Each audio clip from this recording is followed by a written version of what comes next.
నిజామాబాద్లో ఇంటి ముందు ఆడుకుంటూ నాలాలో పడి గల్లంతైన 2 ఏళ్ల చిన్నారి అనన్య ఎపిసోడ్ విషాదంగా ముగిసింది. గల్లంతైన చిన్నారి ఆచూకీ కోసం అధికార యంత్రాంగం, డిజాస్టర్ టీం చేసిన ప్రయత్నాలు ఫలించలేదు. చిన్నారి మృతదేహం ఉదయం శివారు ప్రాంతంలో లభ్యమైంది.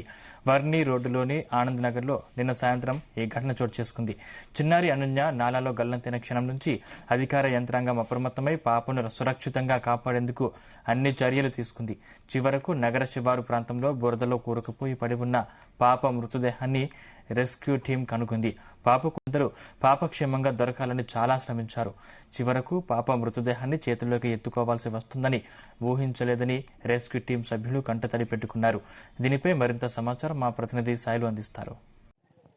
గత 2-3 రోజులుగా కురుస్తున్న కుండపోత వర్షాలకు నిజామాబాద్ నగరంలోని లోతట్టు ప్రాంతాలన్నీ జలమయమైపోయి మురికి కాల్వలు నిండుకుండలాగా మారి ఉధృతంగా ప్రవహిస్తున్నాయి. ఈ ప్రమాదంలో నిన్న నిజామాబాద్ నగరానికి చెందిన ఏదైతే అటవీ శాఖ కార్యాలయం ముందు గల్లీలో ఉన్న ఆనంద్ నగర్, సాయి నగర్లోని ఒక ఇంట్లో ఆడుకుంటున్న పాప, చిన్నారి 2 ఏళ్ల పాప, ఆమె ఆ మురికి కాలువలో కొట్టుకుపోయి ఈరోజు ఆ మృతదేహం లభ్యమైంది.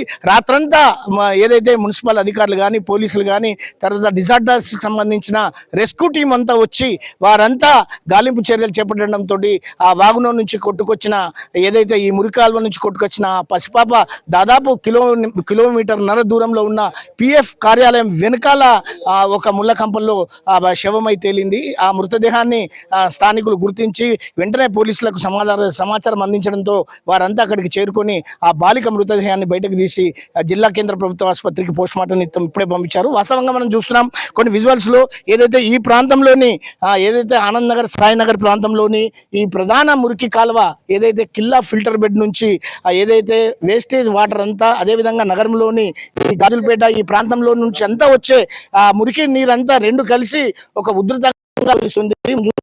కూడా ఏదైతే మనకు ఈ ఉధృతంగా ప్రవహిస్తున్న నీటి ప్రవాహాన్ని మనం విజువల్స్ లో చూస్తున్నాం. ప్రధానంగా ఇదే కాల్వలో ఏదైతే చాలా మంది గతంలో కూడా 3-4 కూడా ఇందులో పడిపోయి ప్రాణాలతో బయటపడ్డట్టుగా ఉంది.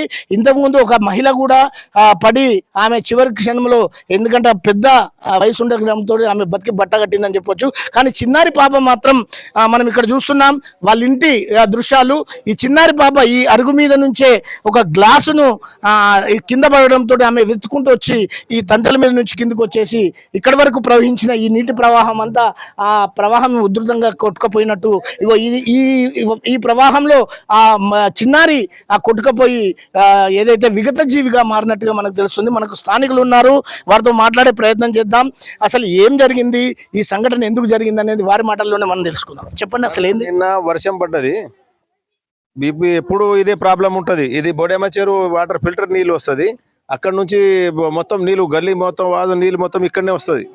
ఒక 3-4 గల్లీలు అది. ఆ నీళ్ళు వచ్చే వరకు ఇక్కడ ఏంటంటే ఒక 5-6 ఫీట్లు ఫుల్ వస్తుంది నీళ్ళు. ఇక చూస్తే మొత్తం ఇక 5-6 ఫీట్ల లెవెల్గా వస్తుంది. ఇక కాబట్టి దీంట్లో ఏం పోతుంది అనేది ఏర్పడది, అంత పెద్దగా నీళ్ళు వస్తుంటది.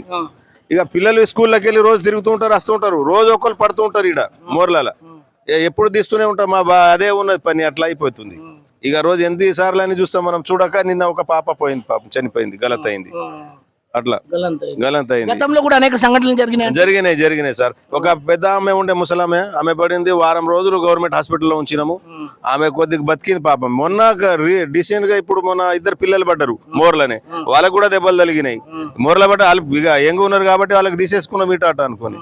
మొన్న ఇంకా 2 రోజుల క్రితం ఒక ఆడేమ పడ్డది. ఇక రోజు ఇక ఇట్లనే వర్షం పడినప్పుడు ఏదో ఒకటి ప్రాబ్లం అవుతూనే ఉంటది. ఇదొకటి కరెంటు ఒకటి ప్రాబ్లం ఉంటది మాకు. మోరి కూడా తీయడానికి కూడా కరెక్ట్ రారు.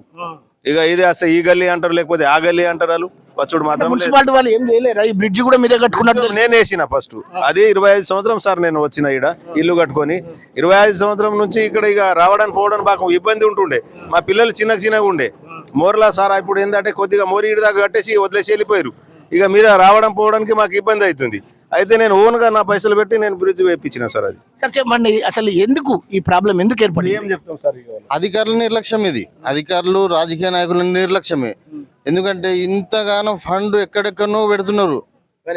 ఈ ఫండ్ అనేది ఈ గల్లీలో అసలే నిర్లక్ష్యం, అంటే చాలా నిర్లక్ష్యం. ఇంత పెద్ద కాలువ కింది నుంచి వస్తే పెద్ద హైవే లైన్ అయినటువంటి కరెంట్ కూడా మీద నుంచి వెళ్తున్నది. దీని మీద కూడా స్థానిక మేము అందరం గల్లీ వాసులం అందరం కంప్లైంట్ ఇచ్చినా కానీ మొన్న రీసెంట్ గా ఒక నెల ముందు కమిషనర్ వచ్చిండు. కమిషనర్ వచ్చి మా మా మున్సిపాలిటీలో బడ్జెట్ అనేది లేదు కావున మాకు ఒక వారం రోజులు టైం ఇవ్వమన్నారు. వారం అయింది, నెల అయిపోయింది, కానీ కమిషనర్ కానీ అధికారులు కానీ ఏ రాజకీయ నాయకులు ఎవరు కూడా స్పందించలేరు. కావున తక్షణమే రాజకీయ నాయకులు స్పందించి ఈ మోరీ అనేది నాలా మొత్తానికి బంద్ చేయాలని చెప్పేసి మేము కోరుకుంటున్నాం. అంటే 30 రోజుల కింద వచ్చింది కదా కమిషనర్. అవును, వచ్చిండు కమిషనర్, వచ్చిండు, చూసిండు, మొత్తం పర్యటించిండు, కానీ ఇప్పటిదాకా కమిషనర్ కూడా ఎటువంటిది ఏం హామీ మాకు నెరవేర్చలేడు. ఇది అధికారుల నిర్లక్ష్యం, దీనికి వేరే ఏం లేదు ఇక. కాబట్టి మాకు ఒకవేళ ఈ నాలా బంద్ చేయకపోతే పెద్ద ఎత్తున ధర్నా కూడా చేయాల్సి వస్తుంది. మేము కలెక్టర్ ఆఫీస్ దగ్గర కలెక్టర్ దగ్గర కూడా కంప్లైంట్ ఇస్తాం, పెద్ద ఎత్తున ధర్నా కూడా ఇస్తాం. ఇది ఒకవేళ బంద్ చేయకపోతే ఇది మేము స్థానికులు, మేము గల్లీ వాసులు అందరం మేము ఎటువంటి బిల్లులు కూడా కట్టము. ఇది ఎన్ని రోజులు బంద్ చేయరు అన్ని రోజులు ఏ బిల్లులు కట్టం, ఏమి కూడా కట్టం. తప్పకుండా ఇదంతా బంద్ చేయాలని చెప్పేసి మేము కోరుకుంటున్నాం. అసలు ఇక్కడ కొంతమంది బాధితులు ఉన్నారు. ఇప్పుడే ఆ విగత జీవిని జిల్లా కేంద్ర ప్రభుత్వ ఆసుపత్రికి తరలించారు. వారు ఇదే మనం చూస్తున్నాం, ఈ ఇల్లు ఏదైతే ఆ పాప ఆడుకున్న ఇక్కడనే ఇంట్లో నుంచి ఆడుకున్నది, దాదాపు ఇక్కడ వరకు కూడా నీళ్లు చేరుతుంటాయి. ఎక్కువగా ప్రవహించినప్పుడు, వర్షం ఎక్కువ పడ్డప్పుడు ఇక్కడ వరకు కూడా చేరుతుంటాయి. ఇళ్లలో కూడా నీళ్లు వస్తుంచే ప్రమాదం కూడా ఉంది. కానీ అనేక సార్లు అధికారులకు చెప్పినా కానీ వాళ్ళు పట్టించుకోలేదు. వాళ్ళ చిన్న బాబు ఏదైతే బాబాయ్ ఉన్నారు ఆయనతో మాట్లాడే ప్రయత్నం. చెప్పండి, అసలు ఏం జరిగింది నిన్న? ఆ పాప ఎందుకు బయటకు వచ్చింది? అసలు ఎట్లా పడిపోయింది? ఏం లేదు సార్, ఫుల్ వర్షం పడుతుంది 4 గంటల టైంలో. అప్పుడు నీళ్లు మస్తు ఇంతకు వస్తున్నాయి. నీళ్ళు చుట్ల ఆ పాప డైలీ నుంచి ఏదో చిన్న గిన్నె కింద పడట్లా అది తీసుకురావడానికి పోయింది.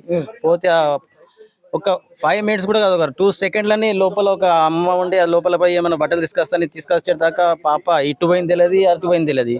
అయితే అలా అన్న ఉండే పెద్ద అన్న, పాప ఇంట్లో పడ్డా అని చెప్పలేడు అప్పటికి. అటు పోయింది పాప అంటే అటు మేము అంతరం లెంకితే ఆడ దొరకలేదు. అయితే తర్వాత చెప్పి నీళ్ళని పడ్డది, పాప ఇళ్ళని పడ్డది అంటే మళ్ళీ రాత్రి పోలీస్ కంప్లైంట్ ఇస్తే వాళ్ళందరూ వచ్చి లెంకిరు, చేసిరు, అంతా చేసిరు, దొరకలే. పొద్దున్న మళ్ళీ 5:30, 6 గంటలకు ఆడ పిఎఫ్ ఆఫీస్ వెనుక, హాస్టల్ వెనుక గోడ దగ్గర డెడ్ బాడీ దొరికింది. హాస్పిటల్ తీసుకుపోయారు. మొత్తం మా బంధువులు అంతా అటే పోయారు. అంటే ఎందుకు, అంటే ఈ ఎవరు నిర్లక్ష్యం అంటారు మీరు, కుటుంబ సభ్యులు? నిర్లక్ష్యం ఏం లేదు సార్, ఇక్కడ ఈ నీళ్ళ నిర్లక్ష్యం, ఈ బ్రిడ్జ్ లేక ఈ మోరీ నిర్లక్ష్యం, వేరేది ఏం లేదు. కుటుంబం మేము అందరం పిల్లలకైతే చూస్తాం కదా సార్, వాళ్ళన్నా పడిపోవాలని అయితే చూడరుగా. ఇది కరెక్ట్ లేదనే మా ఉద్దేశం. ఎందుకంటే ఈ మొత్తం నీళ్ళు ఇడికి వస్తాయి, ఇందాక నీళ్ళు వస్తాయి, ఒక్కొక్కసారి ఇందాక వస్తాయట.